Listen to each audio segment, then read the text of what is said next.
Hai semua, selamat datang di channel Baca Saham. Pada video ini, kita akan membahas satu topik dengan judul "Ini hasilnya jika ikut 100% saham Lo Keng Hong". Tapi seperti biasa, semua pembahasan ini bukan rekomendasi dan hanya informasi. Ingat, kerugian kamu tanggung sendiri ya.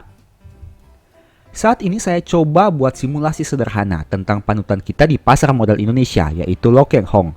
Pernahkah kamu berpikir, bagaimana jika kita ikuti atau contek portofolio Pak LKH 100%? Artinya saat dia beli saham kita ikut, saat dia jual saham kita jual. Pertanyaannya, apakah akan selalu profit atau tidak? Sebelum lebih jauh, saya mau disclaimer dulu. Video ini saya buat hanya sebagai simulasi kecil-kecilan saja dan bukan untuk ditiru. Ingat, ini hanya informasi dan bukan rekomendasi. Data di masa lalu belum tentu terjadi lagi di masa depan. Dan ingat, semua resiko untung rugi jadi tanggung jawab kamu sendiri. Sekarang mari kita bahas lagi. Hal pertama yang perlu kamu tahu adalah tidak semua saham milik LKH kita tahu. Artinya mungkin saja ada beberapa saham yang beliau punya tapi kita tidak tahu. Selain itu, kita tidak tahu dengan pasti kapan dia mulai beli dan di harga berapa. Itu karena data yang muncul ke publik adalah saat beliau punya kepemilikan saham minimal 5% ke atas, barulah data transaksinya bisa dilihat. Oleh karena itu, untuk memperkecil kemungkinan data yang bias, maka saya hanya akan menggunakan saham-saham yang dimiliki LKH dengan kepemilikan di atas 5%. Artinya meski ada beberapa saham yang kita tahu LKH punya, tapi apabila kepemilikannya di bawah 5%, tidak akan dimasukkan ke dalam simulasi. Hal itu karena kita tidak tahu dengan pasti kapan beliau beli saham itu dan tidak bisa memperkirakan harga pembeliannya di kisaran angka berapa. Selain itu, saya juga mau infokan bahwa data yang akan ditampilkan merupakan informasi yang saya temukan dari aplikasi Stockbit. Artinya saya tidak tahu dengan pasti apakah data tersebut 100% valid atau tidak, karena hanya berpatokan pada sumber data di aplikasi Stockbit. Silahkan kamu lakukan riset lebih lanjut apabila kamu ingin tahu dengan lebih detail. Tentu saja simulasi ini mungkin akan banyak informasi yang kurang sesuai dengan kenyataan. Karena pada intinya, kita tidak tahu dengan pasti periode pembelian saham oleh LKH di tanggal dan jam berapa. Selain itu, kita juga tidak tahu pasti pada harga berapa beliau melakukan pembelian. Jadi tujuan video ini hanya sebagai simulasi sederhana saja untuk memperkirakan estimasi transaksi yang dilakukan LKH. Tapi sekali lagi ingat, saya belum melakukan validasi lebih lanjut terkait data yang ditampilkan. Sekarang, mari kita langsung bahas nama-nama sahamnya saja. Pertama adalah ABMM, di mana dicatatkan pada tanggal 2 April tahun 2024, LKH sempat melakukan pembelian. Dan tentu saja, kepemilikan saham LKH sudah di atas 5% sehingga sudah diketahui oleh publik. Itu artinya ada kemungkinan Pak LKH melakukan pembelian jauh sebelum tanggal 2 April tahun 2024. Tapi seperti yang saya sampaikan tadi, kita berpatokan saat kepemilikannya di atas 5%, yaitu pada tanggal 2 April 2024. Dan berdasarkan data di aplikasi, harga di tanggal 2 April tahun 2024 adalah 4.040. Saya tidak tahu apakah ini harga pembukaan, harga penutupan, tertinggi atau terendah. Yang pasti, angka 4.040 ini yang akan kita gunakan dalam perhitungan. Kemudian kita lihat harga sekarang. Saat video ini dibuat, harga saham ABMM di angka 4.220.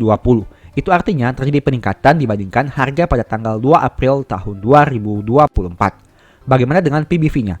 PBV di tanggal 2 April tersebut adalah 0,95 kali dan PBV saat ini adalah 0,90 kali. Itu artinya meskipun harga sahamnya mengalami peningkatan dari 4.040 ke 4.220, tapi secara valuasi PBV-nya mengalami penurunan. Dengan kata lain, kamu bisa katakan bahwa saham ABMM ini memiliki peningkatan kinerja yang cukup baik, setidaknya untuk aspek ekuitasnya. Nah, pada data per tahun 2024 secara year to date, ABMM mencatatkan kenaikan harga saham sekitar 21,26%.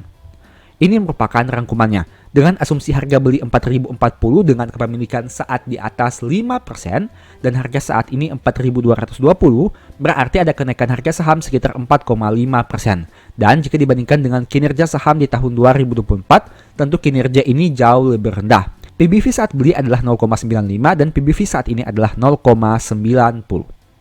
Saham kedua adalah GJTL yang mana dicatatkan pada tanggal 6 Januari tahun 2021 dengan harga 670.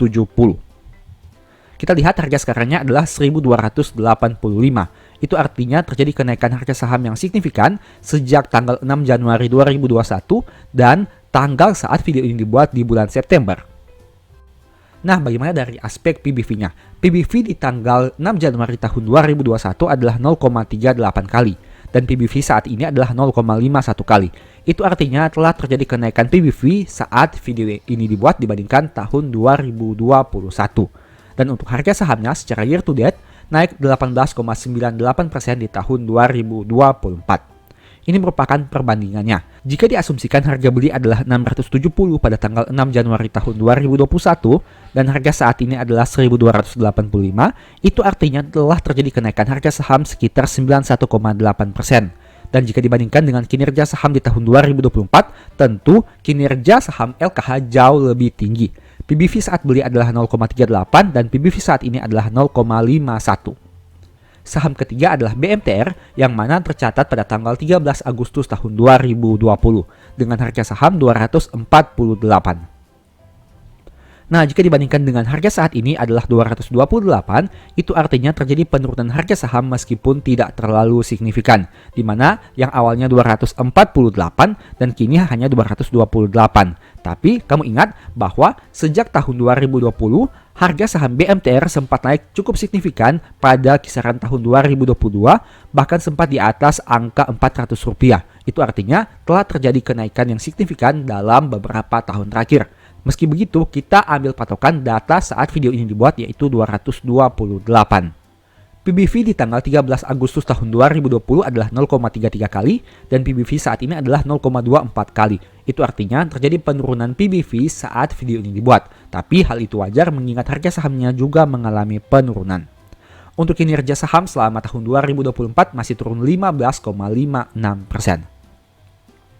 Ini rangkumannya, jika diasumsikan harga beli adalah 248 dan harga saat ini 228, itu artinya masih turun sekitar 8,1%. Tapi angka ini masih lebih baik dibandingkan kinerja saham BMTR di tahun 2024 yang turun 15,5%. PBV saat beli 0,33 dan PBV saat ini adalah 0,24 kali.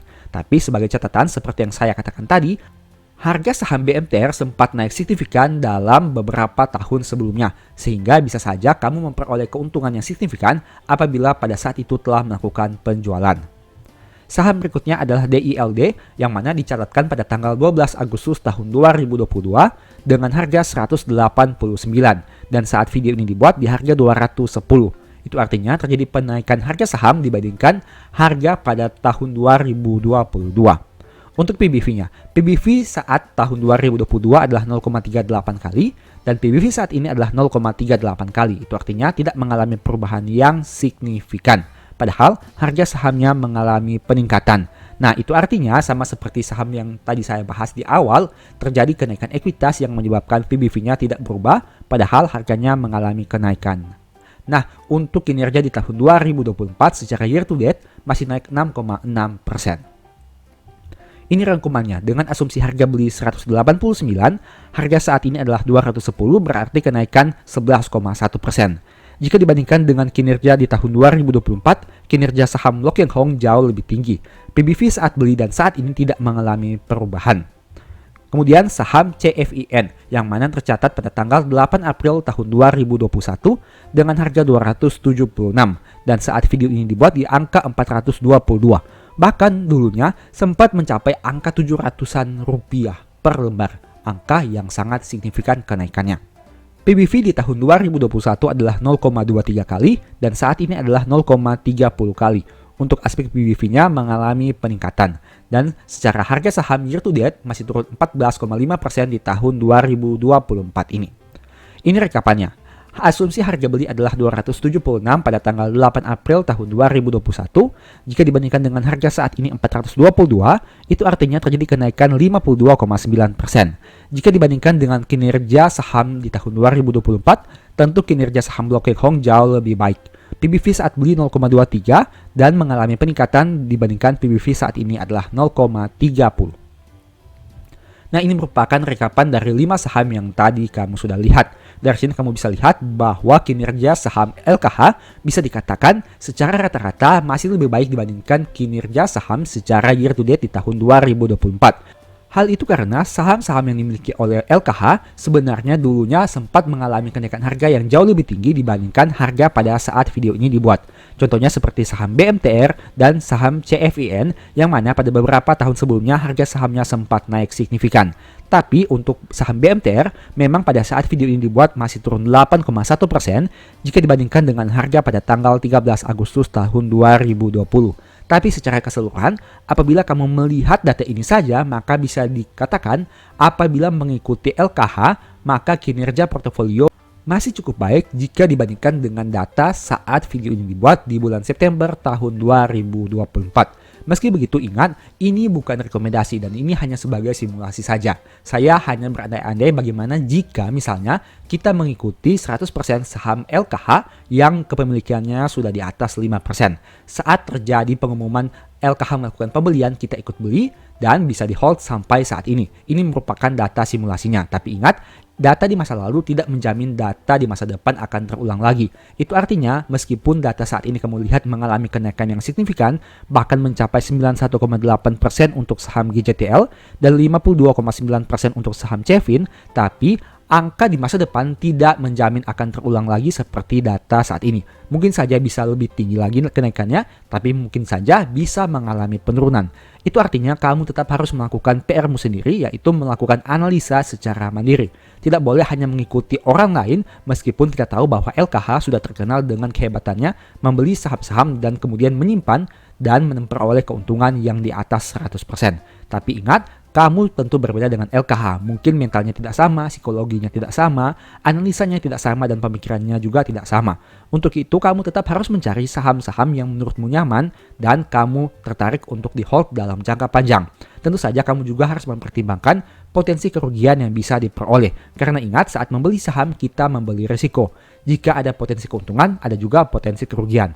Dan ingat, keuntungan dan kerugian itu menjadi tanggung jawab kamu sendiri. Semoga video ini bisa membantu kepada kamu apabila kamu ingin melakukan analisa sederhana dalam melakukan pembelian saham. Sebagai informasi, kalau kamu mau belajar lebih detail tentang money management dan analisa fundamental, mungkin video ini bisa membantu. Nonton hingga selesai agar mendapat pemahaman yang utuh. Semoga bermanfaat. Saya tertarik juga membahas lebih jauh tentang money management, terutama money management saat harga saham turun signifikan. Sekarang kita coba lihat contoh simulasi dari Pak Loh Keng Hong yang pernah beli saham Bumi, nyangkut, average down, dan akhirnya bisa profit besar. Tanpa basa-basi lagi, mari kita lihat contohnya seperti apa. Artikel ini kamu bisa baca bahwa di tahun 2012 harga saham Bumi sekitar Rp1.000, tapi kemudian turun hingga menyentuh angka 50 perak. Saat kondisi itu terjadi, LKH terus membeli saham Bumi dan melakukan average down. Pada akhirnya saham ini naik ke angka 500 dan LKH mampu keluar dari situ. Artikel lengkapnya adalah sebagai berikut. Bisa kamu baca berdasarkan tampilan yang ada berikut ini. Dari contoh itu ada dua kondisi pergerakan harga saham. Pertama, saat harga saham turun dari 1000 ke 50, berarti terjadi penurunan sekitar 95%. Itu artinya jika diasumsikan LKH beli saham Bumi di harga 1000, berarti floating loss-nya mencapai 95%. Meski begitu, kita hanya berasumsi saja, karena tidak tahu secara pasti di harga berapa dia membeli saham ini. Kondisi kedua, harga saham Bumi yang sebelumnya tidur di gocap, tiba-tiba naik hingga ke angka 500, dan LKH berhasil keluar di situ. Artinya terjadi kenaikan harga saham sekitar 900% saat saham Bumi terbang ke 500.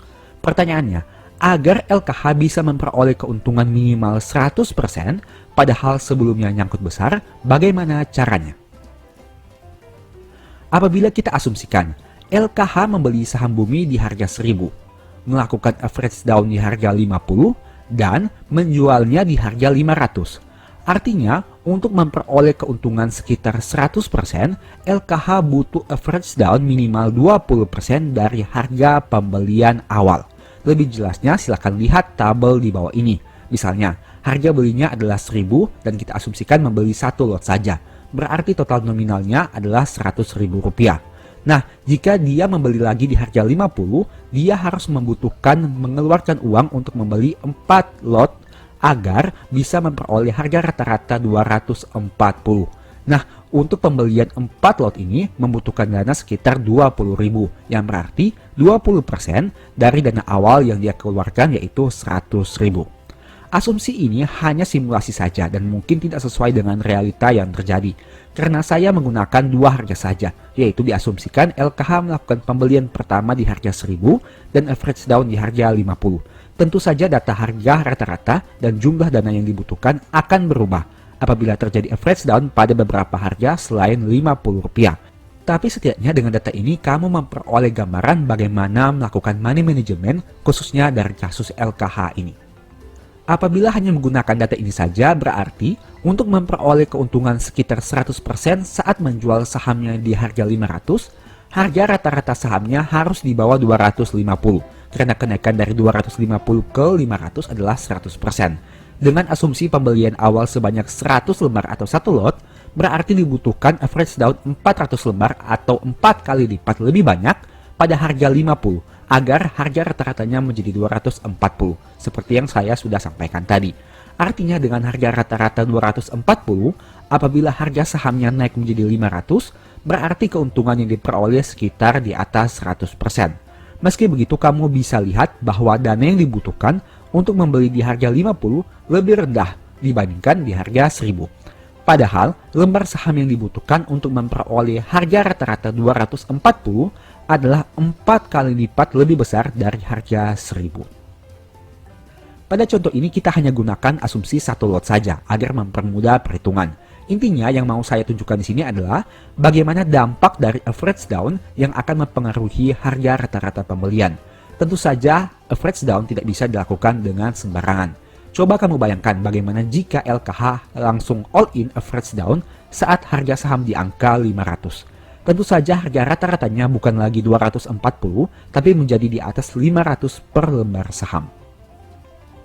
Inti dari simulasi ini adalah kamu bisa melihat hubungan antara harga pembelian awal dan jumlah dana yang dibutuhkan untuk average down. Semakin besar dana awal yang kamu keluarkan, membuat dana average down yang dibutuhkan akan semakin besar juga apabila penurunan harga saham tidak terlalu jauh. Pada contoh simulasi ini beruntungnya, harga saham turun 95% dari 1000 ke 50. Jadi di harga 50, dana yang dibutuhkan hanya 20% dari dana awal. Padahal lembar sahamnya harus 4 kali lipat lebih banyak. Coba kamu simulasikan sendiri, bagaimana jika harga saham yang kamu average down hanya turun 50%. Tentu saja dana yang dibutuhkan akan menjadi lebih besar. Saya sudah sempat mengatakan di video-video sebelumnya bahwa money management yang baik menurut saya pribadi akan jauh lebih berguna dibanding metode yang hebat. Kenapa? Metode yang hebat mungkin membantu kamu untuk membeli di harga yang terbaik. Tapi money management lah yang akan menyelamatkan kamu saat harga saham bergerak di luar prediksi atau terjadi penurunan yang sangat signifikan. Karena pada intinya tidak ada metode yang 100% tepat.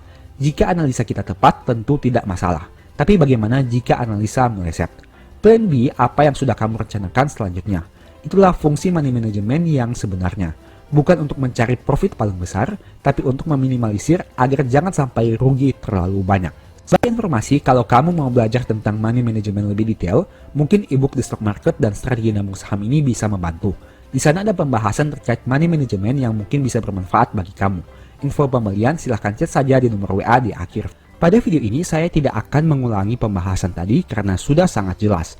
Tapi saat ini saya mau membahas dari sudut pandang yang berbeda, yaitu saham seperti apa yang boleh di hold saat harganya turun dan saham seperti apa yang sebaiknya kita cut loss saat harganya turun. Saya akan menggunakan contoh kasus agar kamu lebih mudah memahaminya. Tapi ingat, semua nama saham yang disebutkan bukan rekomendasi.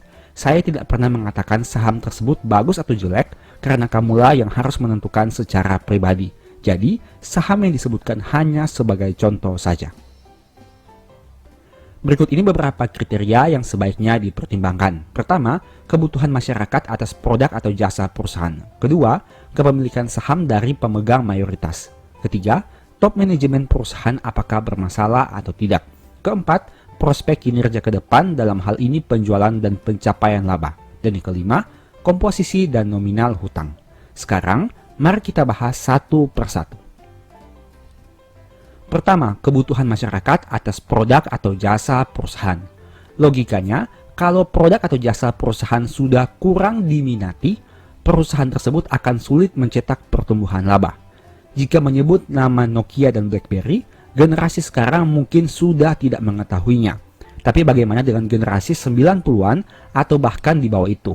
Tentu kita sangat kenal dua brand handphone yang dulunya sangat populer. Dua merek HP itu sangat dicari dan dibutuhkan dulu. Hampir semua orang menggunakan salah satu dari dua merek tersebut. Tapi bagaimana setelah mengenal Android? Apakah Nokia dan BlackBerry tetap masih dibutuhkan? Kamu bisa lihat sendiri kondisi saat ini. Berapa banyak orang yang menggunakan HP dari dua merek itu. Menarik kan? Dulunya sangat dibutuhkan, tapi kini sudah ditinggalkan. Itu merupakan salah satu contoh nyata dari pentingnya melihat produk atau jasa suatu perusahaan. Apabila sudah ada indikasi produk atau jasanya mulai ditinggalkan, karena berbagai alasan, sebaiknya pertimbangkan untuk cut loss saham tersebut. Jangan sampai kamu sudah terlanjur rugi di atas 50%, baru berpikir untuk cut loss. Semakin cepat kamu menyadari signal buruk, semakin cepat kamu bisa cut loss. Tapi sebaliknya, apabila harga saham turun, tapi produk atau jasa perusahaan masih dibutuhkan, kamu bisa santai saja. Meski begitu, kamu perlu lihat lagi valuasi harga pembelianmu. Meski produknya sangat dibutuhkan, tapi kamu belinya terlalu mahal, berarti memang sebaiknya harus dipertimbangkan lebih jauh, apakah bisa di hold atau cut loss. Misal, kamu beli saham dengan PBV 30 kali yang menghasilkan laba 5 triliun. Di sisi yang lain, ada perusahaan yang PBV-nya hanya 3 kali, tapi labanya 50 triliun. Apakah menjadi masuk akal jika kamu tetap hold saham yang PBV-nya 30 kali itu?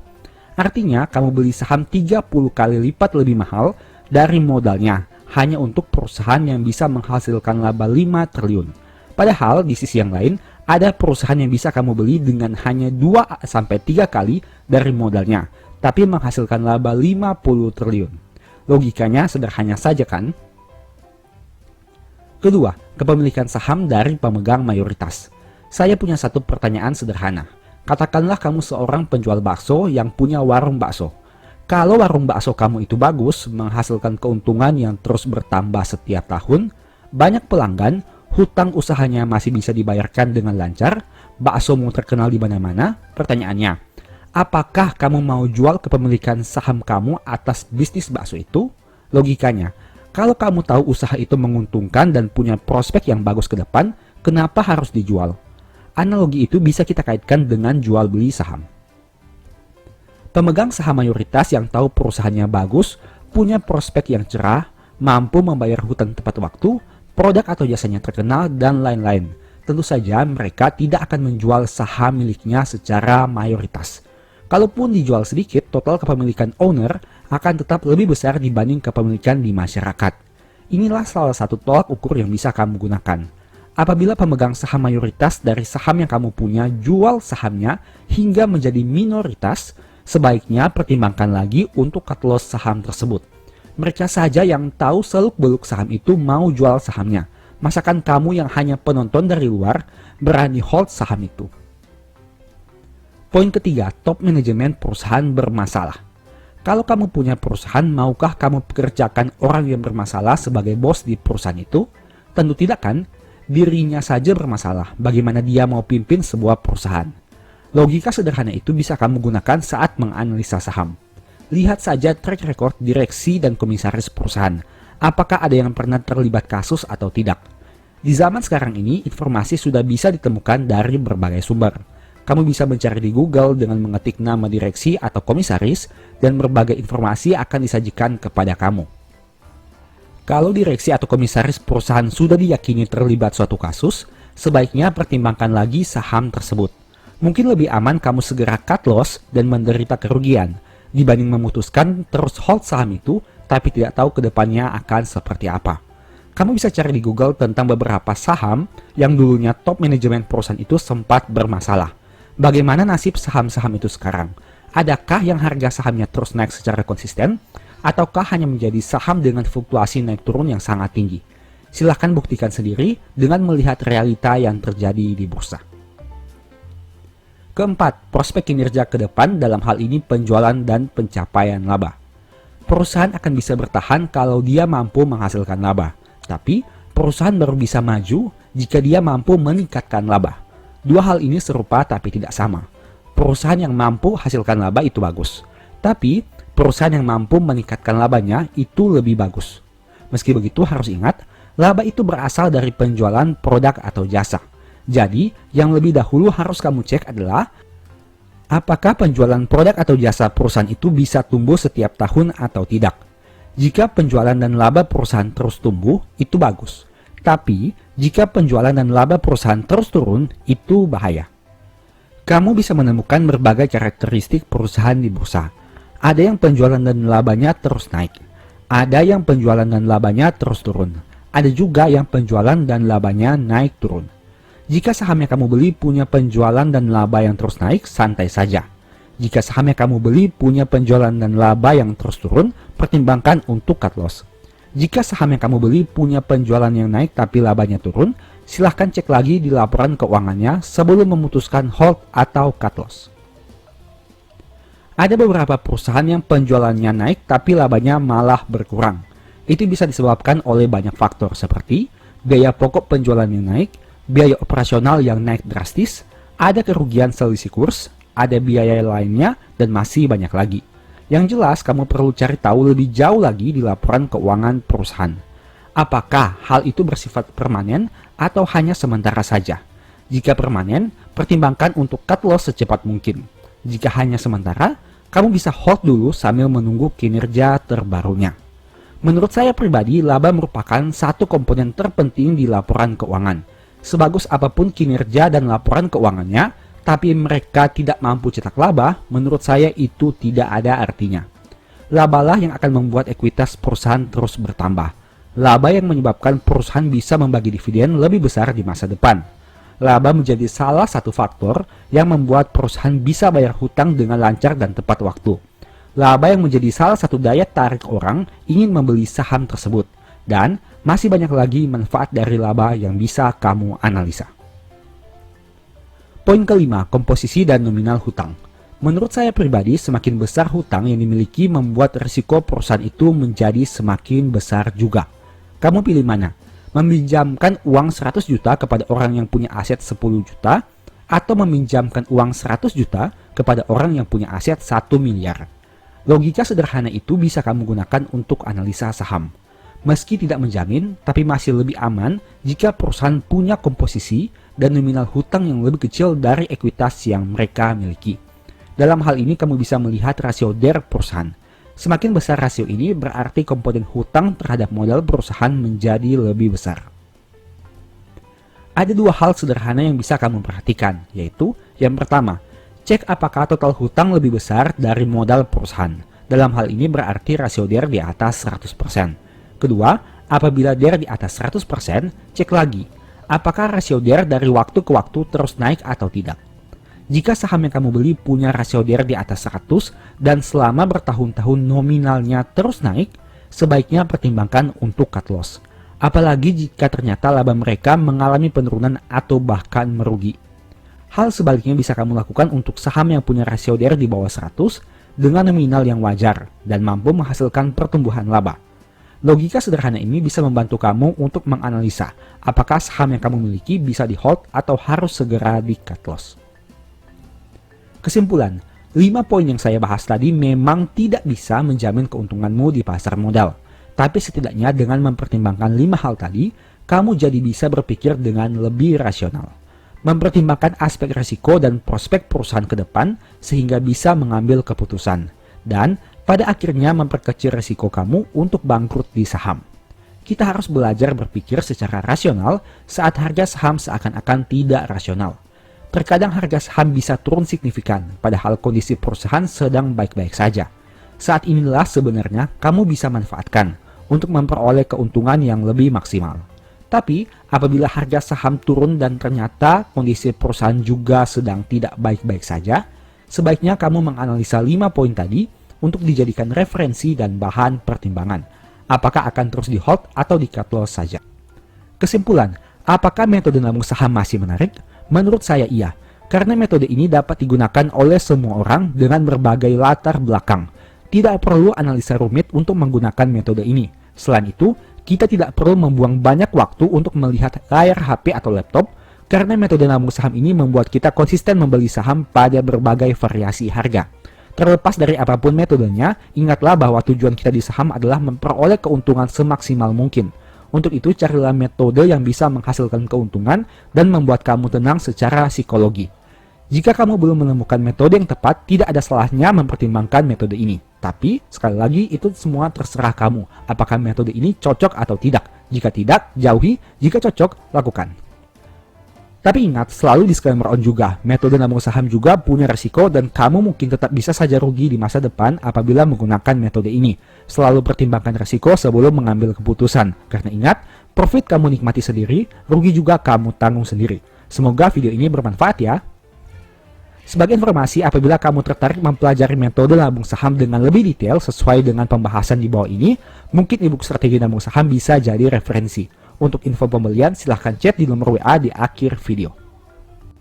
Demikianlah pembahasan singkat pada video ini. Selalu ingat bahwa semua saham yang disebutkan bukan rekomendasi dan hanya informasi. Segala risiko kerugian menjadi tanggung jawab kamu sendiri. Di video berikutnya ingin dibahas materi apa lagi? Tulis di kolom komentar ya. Sebagai informasi, channel YouTube Baca Saham sekarang ada dua. Yang pertama Baca Saham dan Baca Saham dari nol. Berikut ini beberapa list ebook baca saham. Pertama, Stock for Living. Kedua, Strategi Nabung Saham. Ketiga, The Stock Market. Dan yang keempat, Cara Cepat Analisa Laporan Keuangan. Apabila tertarik, chat saja pada nomor WA yang ada. Sekian video ini, semoga bermanfaat. Thank you.